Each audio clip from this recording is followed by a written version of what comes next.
So I thought I'd do a quick video. Quite a big day today in the geeky cycling tech world. On the Weight Weenies forum, there was the first official leak of the specs of the new Roval wheels that are coming this summer. We assume end of June 2025, around the beginning of the tour. We have previously seen pictures of Mr. Rogelik's training on the CLX 3s, the new kind of do-it-all mid-depth wheel. And I did some hunting and posted quite a lot of content up on Instagram of the new deeper wheels, which we now know to be called the CLX Sprint.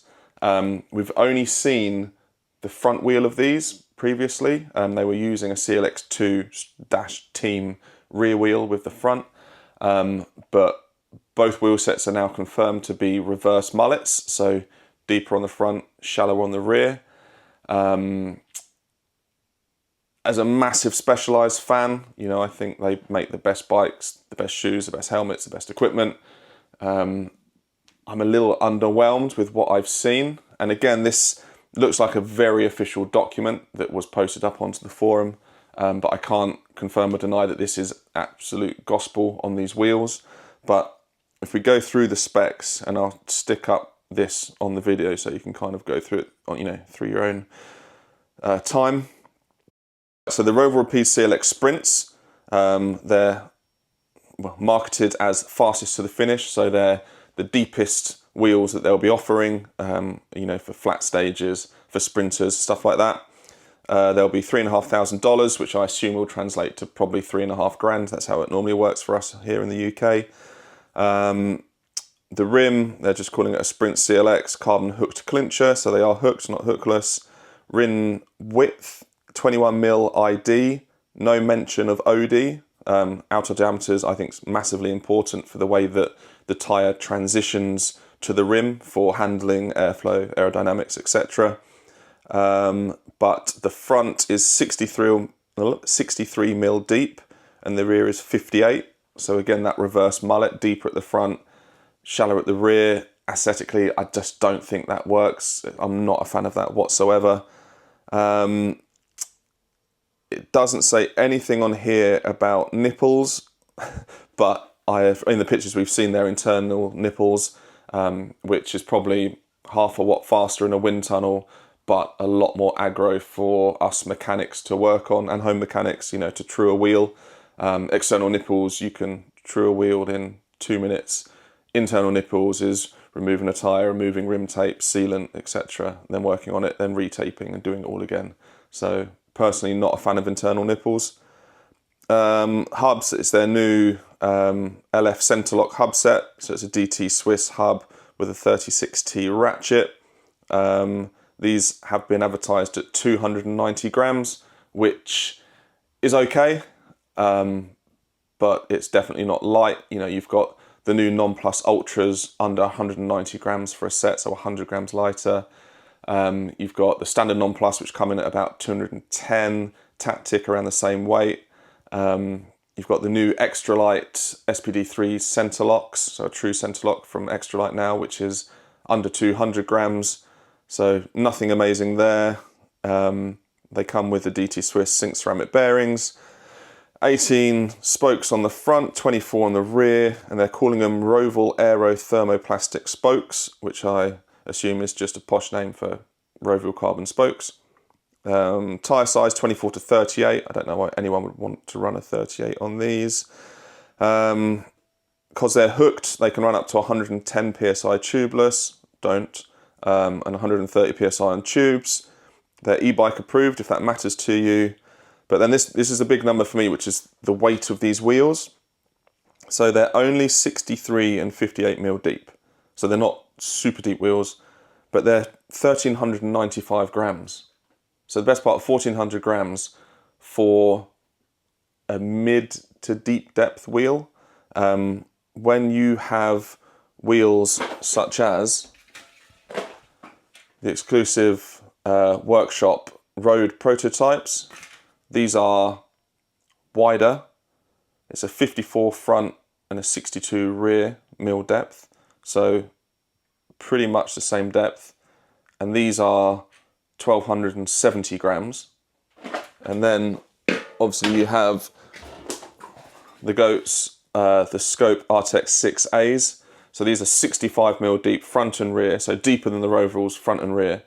They're 25mm internal, 34 external. They're hooked, and these are 1270 grams.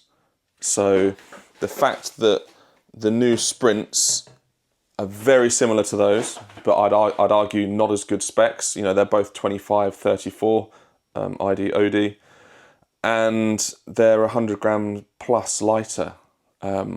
I know the hubs are light on those, so it's the rim weight that's important in wheels, the external rotating mass.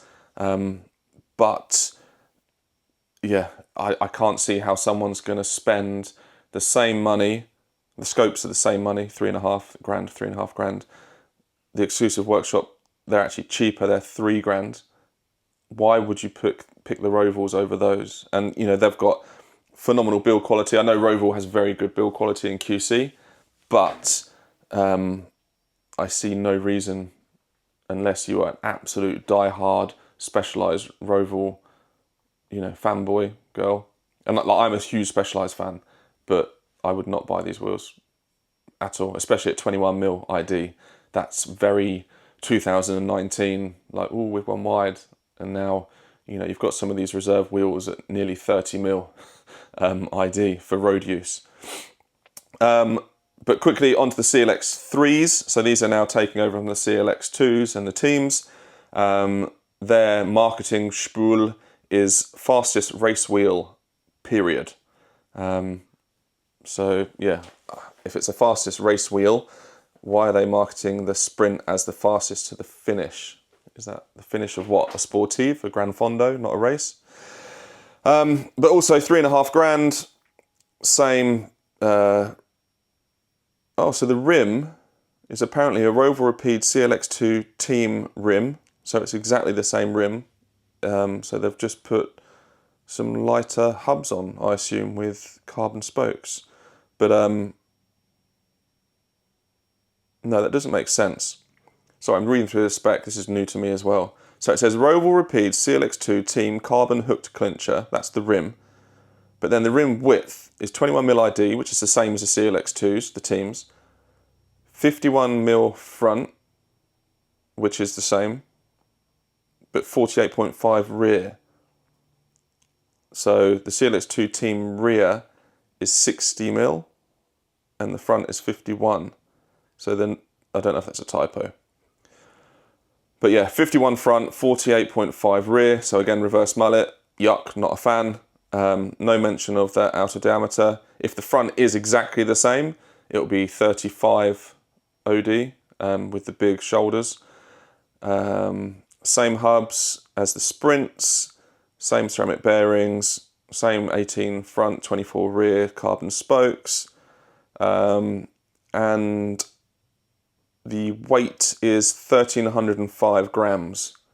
So let's just average it. It's a 50mm wheel set, pretty much. 51 front, 48.5 rear.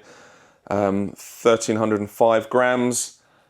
I mean, you've got 45mm, so it's shallower, but Scope Artec 4s and the 4As, they are 1,100 grams to 1,150 grams. So 150 grams lighter. You've got the Princeton Carbon Works, what are they, the 50-55 joules. I think they're a little bit heavier, but they're wider. And they also have the Peaks, which are the 45-50s. So again, similar depth, and they're about 1,270 grams. So they're lighter. Yeah, I mean, 1,300 grams is okay for a 50mm depth wheel, if it's robust, strong, good quality. But again, you've then got people like Light Bicycle with their new Aria Ultras, which are doing 52mm deep rims. I think they're 23 ID, 32.5 OD or 31.5 OD, but they are just over a kilo. I think they're like 1,050 grams. So 250 grams lighter, it's a big deal. And those light bicycle rims will be under 2 grand, and these are 3.5 grand.